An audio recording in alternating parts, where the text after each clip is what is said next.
Hello friends, എല്ലാവർക്കും ചെമ്മരപ്പൂവിൻ്റെ പുതിയൊരു episode വീഡിയോയിലേക്ക് സ്വാഗതം. ഇന്നത്തെ എപ്പിസോഡിൻ്റെ തുടക്കത്തിൽ തന്നെ കാണിക്കുന്നത് നമ്മുടെ സച്ചി ശ്രുതിയും ചെയ്ത തെറ്റിനെ കുറിച്ച് പറയുന്നുണ്ടെങ്കിലും രണ്ടുപേരും അംഗീകരിക്കാൻ തയ്യാറാവുന്നില്ല. ശ്രുതി വേഗം മനസ്സിൽ ചിന്തിക്കുകയാണ്, ഇവൻ്റെ കയ്യിൽ തെളിവൊന്നും ഉണ്ടാവുകയില്ല, അതുകൊണ്ട് തന്നെ എന്തെങ്കിലും കള്ളം പറഞ്ഞ് ഒഴിഞ്ഞു മാറാമെന്നും പറഞ്ഞുകൊണ്ട് സച്ചിയെ വെറുതെ വായിൽ തോന്നിയതൊന്നും പറയാൻ നിൽക്കണ്ടാകട്ടെ. ഏത് സമയത്ത് തന്നെ ശ്രുതിനെ കുറ്റപ്പെടുത്തി സംസാരിക്കാറുള്ളതാണ്. അതേ രീതിയിൽ എപ്പോഴും ചെയ്യാമെന്ന് നടക്കണ്ട എന്നൊക്കെ പറയുന്ന സമയത്ത് കൊള്ളാം, രണ്ടുപേരും കൊള്ളാം, ചക്കിക്കൊത്തൊരു ശങ്കരൻ തന്നെയാണ് രണ്ടുപേരും എന്നൊക്കെ മറുപടി പറയുന്ന സമയത്ത് നീ ഇത്രയൊക്കെ പറഞ്ഞല്ലോ, നിന്റെ കയ്യിൽ അതിന് പറഞ്ഞ തെളിവോ സാക്ഷിയോ ഒന്നും ഇല്ലല്ലോ എന്ന് ശ്രുതി ചോദിക്കുന്ന സമയത്ത് ഇത് ന്യായം, ഇത് പറഞ്ഞത് കൊണ്ട് മാത്രം ഞാൻ സാക്ഷിയെ വിളിക്കാം, ജഡ്ജിയമ്മ ഞാൻ സാക്ഷിയെ വിളിക്കട്ടെ എന്ന് ചന്ദ്രയോട് ചോദിക്കുന്ന സമയത്ത് ശ്രുതി വേഗം പറയണം, അമ്മ ഇവൻ പറയുന്ന ഒന്നും വിശ്വസിക്കരുത്, ഇവൻ എന്താ വെള്ളം അടിച്ചിട്ട് വന്നിട്ട് പറയുന്നതാണ് എന്നൊക്കെ പറയുന്ന സമയത്ത് വെള്ളം അടിച്ചിട്ട് വന്നതാണെങ്കിൽ നിന്റെ നട്ടല്ലൂര് ഞാൻ എടുത്തേനെ ശ്രുതി, ഇതിപ്പോൾ സാധാരണ നിലയിലല്ല ഞാൻ സംസാരിക്കുന്നത്, അതുകൊണ്ട് തന്നെ എൻ്റെ കയ്യിൽ തെളിവും സാക്ഷിയും ഉണ്ട് എന്ന് സച്ചി പറയുമ്പോൾ തന്നെ രേവതിയും പറയുന്നുണ്ട്, സച്ചിയേട്ടൻ ഒരിക്കലും കള്ളം പറയുകയില്ല, എന്തെങ്കിലും ഒരു കാര്യമില്ലാതെ അദ്ദേഹം ഇങ്ങനെ വന്ന് പറയുകയില്ല എന്നൊക്കെ പറയുന്ന സമയത്തും ശ്രുതിയും എല്ലാം തന്നെ പിന്നെയും മാറി പറയുന്നുണ്ട് തങ്ങൾ തെറ്റൊന്നും ചെയ്തിട്ടില്ല എന്ന്.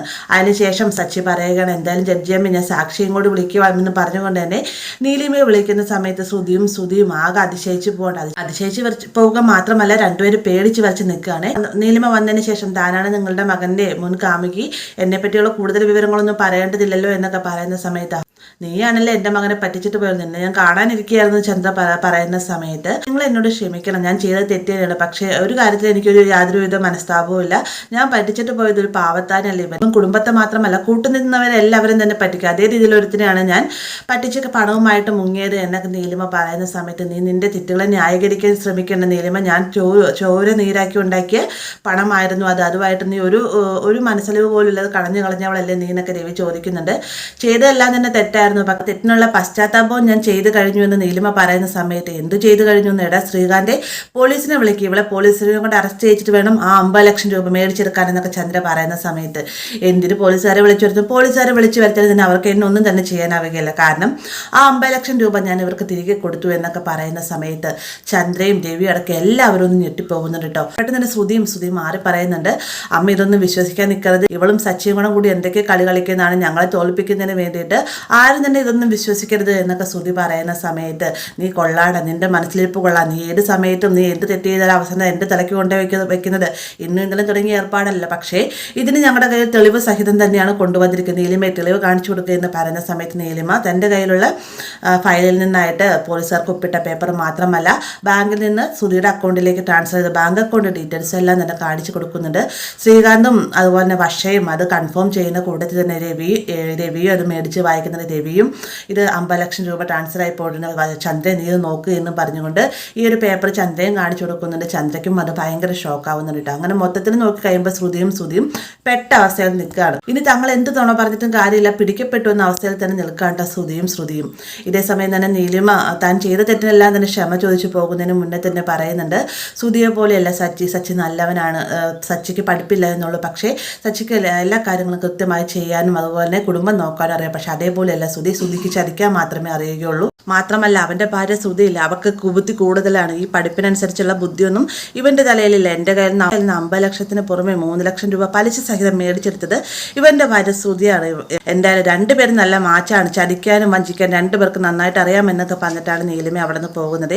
പോയതിന് ശേഷം പുറത്തേക്ക് ഇറങ്ങി നിന്നിട്ട് ശ്രുതി ഒരു സന്തോഷത്തോട് നോക്കുകയാണ്. കാരണം ഈ ഒരു പണം നൽകുന്ന സമയത്ത് നീലിമ മനസ്സിൽ ചിന്തിക്കുന്നത് നിങ്ങൾക്ക് ഈ ഒരു പണം ഒരിക്കലും വാഴുകയില്ല, ഇതുപോലെ നിങ്ങൾക്ക് നാശമേ സംഭവിക്കുകയുള്ളൂ എന്നൊക്കെ പറഞ്ഞിട്ടാണ് പോകുന്നത്. അതുപോലെ തൻ്റെ ആഗ്രഹം പോലെ സാധിച്ച സന്തോഷത്തോടെ തന്നെയാണ് നീലിമ അവിടെ നിന്ന് പോകുന്നത്. നീലിമ പോയതിൻ്റെ തൊട്ട് പിന്നാലെ തന്നെ വളരെയധികം സങ്കടത്തോടെ തന്നെ രവി എഴുന്നേറ്റ് നിന്നതിന് ശേഷം ശ്രുതിനെ വിളിക്കുന്നുണ്ട്. ശ്രുതിയാണെങ്കിൽ മാറി നിൽക്കട, അച്ഛൻ എന്നോട് ക്ഷമിച്ചു എന്ന് തോന്നുന്നു എന്ന് പറഞ്ഞുകൊണ്ട് രവിയുടെ അടുത്തേക്ക് ചെല്ലുന്ന സമയത്ത് നിന്റെ സ്വഭാവത്തിന് ഒരു മാറ്റമല്ല, കുടുംബത്തെ പറ്റിക്കുന്നത് നീ ഇതുവരെ നിർത്തിയില്ലല്ലേ ശ്രുതി, നീ ഇനി എന്ന് നന്നാവാനാണ് പോകുന്നതെന്നൊക്കെ വളരെയധികം സങ്കടത്തോടു കൂടി ചോദിക്കുന്ന സമയം തന്നെ ചന്ദ്ര ചെന്നിട്ട് ശ്രുതിയുടെ ഷോൾഡറിൽ കുത്തിപ്പിടിച്ച് ചോദിക്കുന്നുണ്ട്, നീ എന്തിനാണ് എങ്ങനെ ചെയ്തത്, നിനക്ക് എന്നോട് എങ്ങനെ തുറന്നു പറയാൻ പാടില്ലായിരുന്നു എന്നൊക്കെ ചോദിക്കുന്ന സമയത്ത് അമ്മ എന്നോട് ക്ഷമിക്കണം, അമ്മയോട് പറയണ്ടായെന്ന് ശ്രുതിയാണ് പറഞ്ഞത് എന്ന് പറയുമ്പോഴത്തേക്കും ശ്രുതി ആകെ പെട്ട അവസ്ഥ നിൽക്കുകയാണ്. കാരണം തന്നെ ചേർത്ത് പിടിക്കണ തൻ്റെ ഭർത്താവ് തന്നെയാണ് തന്നെ ഒറ്റപ്പെടുത്തി സംസാരിച്ചിരിക്കുന്നത്. ഇപ്പോൾ ഇതൊക്കെ കൂടെ കേട്ടപ്പോഴത്തേക്ക് ചന്ദ്രയ്ക്ക് ദേഷ്യം ഇറക്കാനാവാതെ തന്നെ നേരെ ശ്രുതിയുടെ അടുത്തേക്ക് ചെന്നതിന് ശേഷം ശ്രുതി ഈ കേട്ടതെല്ലാം സത്യമാണോ എന്ന് ചോദിക്കുന്ന സമയത്ത് ആൻറ്റി അത് പിന്നെ എന്ന് പറയുമ്പോഴത്തേക്കും കാരണം നോക്കി തന്നെ ചന്ദ്ര കൊടുക്കുന്നുണ്ട്. അതിന് ശേഷം ചന്ദ്ര ചോദിക്കുന്നു, നീ എന്തിനാ ഇങ്ങനെയൊക്കെ ചെയ്ത്, നിന്നെ കയ്യിലെടുത്ത് നടന്നതല്ല ഞാൻ ഈ കുറച്ചു നേരം മുന്നേ കൂടെ ഞാൻ രേവതിയോട് പറഞ്ഞല്ലോ ശ്രുതിയെ കണ്ടുപിടിക്കാനായിട്ട്, ഇങ്ങനെയാണോ നീ ചെയ്യേണ്ടത്, നീ എന്നെ പറ്റിക്കേണ്ട കാര്യം ഉണ്ടായിരുന്നു എന്നൊക്കെ പോയി ചോദിച്ചുകൊണ്ട് ചന്ദ്ര ഒരുപാട് ദേഷ്യപ്പെടുന്ന സമയത്ത് ശ്രുതി പറയുന്നില്ല, ആൻറ്റി എന്ത് കാര്യത്തിന് എന്നെ തല്ലുന്നത്, ഞാൻ ശ്രുതിക്ക് വേണ്ടിയിട്ടാണ് ഇങ്ങനെയൊക്കെ ചെയ്തത് എന്നൊക്കെ പറയുമ്പോഴത്തേക്കും ശ്രുതിക്ക് വേണ്ടിയിട്ടോ നീ എന്താ ഈ പറയുന്നതെന്ന് ചന്ദ്ര ചോദിക്കുന്നുണ്ട്. ശ്രുതി ജോലിയില്ലാതെ തെണ്ടിത്തിരിഞ്ഞ് നടക്കുന്നത് കണ്ടിട്ട് ആ സങ്കടം കൊണ്ടാണ് ഞാനൊരു പൈസ അങ്ങോട്ടേക്ക് കൊടുത്തത്, ആരെയും പറ്റിക്കണമെന്ന് വിചാരിച്ചില്ല, പതിയെ ഒരു പണമെല്ലാം തിരികെ നൽകണമെന്ന് തന്നെ മനസ്സിലുണ്ടായിരുന്നു എന്നൊക്കെ ശ്രുതി പറയുന്ന സമയത്ത് എൻ്റെ ഭർത്താവിൻ്റെ പണം എടുത്തുകൊണ്ട് പോയിട്ട് വേണോ നിനക്ക് നന്നാവട്ടെ, പക്ഷെ നീ പറഞ്ഞത് നിൻ്റെ അച്ഛൻ വായിച്ചെന്ന പണമാണെന്നല്ലേ എന്നും പറഞ്ഞുകൊണ്ട് ചന്ദ്ര വീണ്ടും ശ്രുതിയെ തല്ലുന്നുണ്ട്. അതിന് ശേഷം ശ്രുതി പറയാണ്, ആൻറ്റി എന്നെ തല്ലല്ലേ, നിങ്ങളുടെ മകൻ കാരണമാണ് ഞാൻ ഇങ്ങനെ ഒരു തെറ്റ് ചെയ്തത്, നിങ്ങളുടെ മകൻ കല്യാണം കഴിച്ചത് വന്നേക്കാലം മുന്നേ തന്നെ ജോലിയില്ലാതെ തെണ്ടി തിരിഞ്ഞ് നടക്കുകയല്ലായിരുന്നു, നിങ്ങൾ എന്തൊക്കെയോ ചെയ്തു എന്ന് പറഞ്ഞില്ല, അതെന്നാൽ കല്യാണത്തിന് മുന്നേ ചെയ്യുകയായിരുന്നെങ്കിൽ ശ്രുതിക്കൊരു ഷോറൂം ഒട്ടെങ്കിലും ഇരിക്കുകയായിരുന്നല്ലോ, നിങ്ങളുടെ കയ്യിൽ ഈ ഒരു പണം അതിന് മുന്നേ കിട്ടിയതല്ലേ എന്നൊക്കെ ചോദിച്ചുകൊണ്ട് ചന്ദ്രയെ കുറ്റപ്പെടുത്തുന്ന രീതിക്കൊക്കെ ശ്രുതി സംസാരിക്കുന്നുണ്ട്. ഇതും കൂടെ കേൾക്കുമ്പോഴത്തേക്ക് ചന്ദ്രയ്ക്ക് സഹിക്കാനാവുന്നില്ല. ചന്ദ്ര പറയുന്നത്, നീ എന്താ പറഞ്ഞു എന്നേക്കാൾ കൂടി നീ എൻ്റെ മകനെ സ്നേഹിക്കുന്നുണ്ടെന്നാണോ, അവനൊരു കഴിവില്ലാത്തവനാണെന്നല്ലേ നീ പറയാതെ പറയുന്നതെന്നൊക്കെ ചോദിച്ചുകൊണ്ട് ശ്രുതിയിൽ ഒരുപാട് തല്ലാണ് കേട്ടോ. അപ്പോൾ ഇതെല്ലാം കേട്ടുകൊണ്ട് ആകെ തകർന്ന അവസ്ഥയിൽ നിൽക്കുകയാട്ടെ രവി. ആ ഒരു ഭാഗത്താണ് ഇന്നത്തെ എപ്പിസോഡ് അവസാനിക്കുന്നത്. വീഡിയോ ഇഷ്ടമായ ലൈക്ക് ചെയ്യാനും കൂടെ ചാനൽ സബ്സ്ക്രൈബ് ചെയ്യാനും മറക്കരുത്.